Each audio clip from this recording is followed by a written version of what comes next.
It's your girl, Love It Tia. Welcome to the Tia Show! It's episode 1, and so for episode 1, I figured why not share my origin story of me in my little virginity. So, I was born August 26, 1995. Just kidding. I really was, but no, I was born, I existed for a while, and I feel like my sexual liberation really started around the age of, I want to say 16. That is when I walked into my room one day, and there was a big old Hitachi vibrator sitting on my bed. Not like a regular, like, $5 vibrator from Spencer's, no, like an industrial, like, oh, this was invested in type of thing. Lo and behold, my mom had bought me the vibrator. I was a little embarrassed. It was also hard because I was living with her at the time, so it's like, when do I get to try this out? But I will say that I feel like I've actually always kind of had a healthy relationship with masturbation. I feel like I've been doing it since I was pretty young. It's crazy because my parents used to catch, like, not catch me, but they would, like, I remember one time my dad was watching something in my room, and like in my last, like, because his TV wasn't working or something, and in my last scene, oh god, I never confessed to this. In my last scene video, like back on demand, they used to have like last watch, I think it was I do, and my dad never confronted me about it. He probably was like out of sight, out of mind, or maybe he just didn't see it or didn't know what it was. Because I would watch weird stuff like Real Sex on HBO. Like adult stuff. Like I wasn't really into like the super fake stuff. I always felt like it was really crazy how you weren't able to see male genital on like Cinemax, but you could see women. It just didn't rub me the right way. No pun intended. So yeah, that's kind of where my sexual relationship started with myself. But my mom's goal with giving me the vibrator was that I needed to give myself pleasure, and I needed to know how pleasure felt before anybody else showed me what that was. So she wanted me to kind of take my pleasure into my own hands. And I don't know if I phrased it right, but I feel like her exact words were, you need to teach yourself how to orgasm before somebody else does. Yeah, because like otherwise I would have never known what my peak was. I don't know. I'm going to ask her. I would love to have her on the show and talk to her about this. But we're going to do that. We're going to set that up. But yeah, that's where it all started.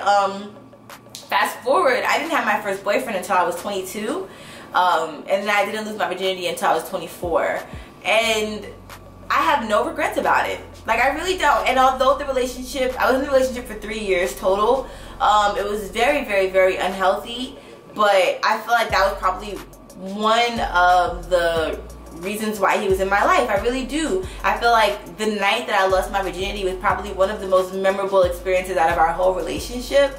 And it was one of the most peaceful times that we had together, which I think was super dope, which is something that I can appreciate, because I feel like when I talk about my relationship, I make it seem like it was just all bad, and that wasn't the case. So yeah, I'm grateful for that. But one thing I will say for anybody out there who is interested in or thinking about sharing their virginity with somebody, and I'll make another video about why I don't like to use the word losing, but I would just say be sure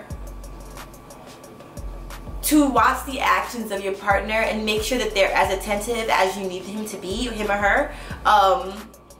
Because had my partner not been attentive, it would have been a very stressful situation for me. And I know my partner was nervous as well, so that added to it. But yeah, I feel like I felt cared for in those moments, and if I said that I was uncomfortable, then we would switch it up, or whatever the case may be.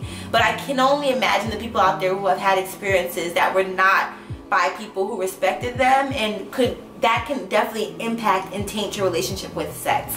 And even with making this YouTube channel, I realized that I really want to change my relationship with sex. I want to be more open. I don't think that sex is such a taboo thing to talk about. I feel like it was this sacred thing at one point. And yes, my body is a sacred place, but my experiences, I think, can hopefully help other people out there and help me grow as well. So yeah, I mean, throughout my life or my years of being a virgin, I definitely feel like people have tried to target me and use me more so, and try to manipulate me and make it seem as though they really cared, and they didn't.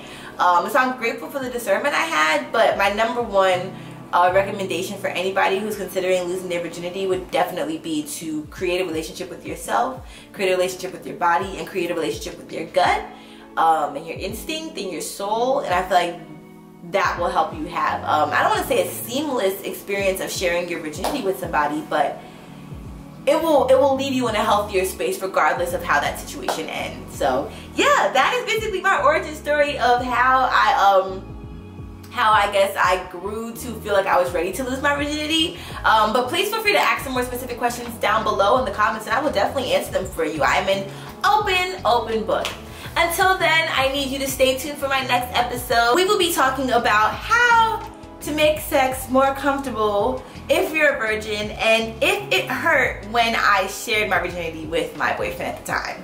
I love you so much. You know the deal. Big hugs. Give yourself some love. See you later.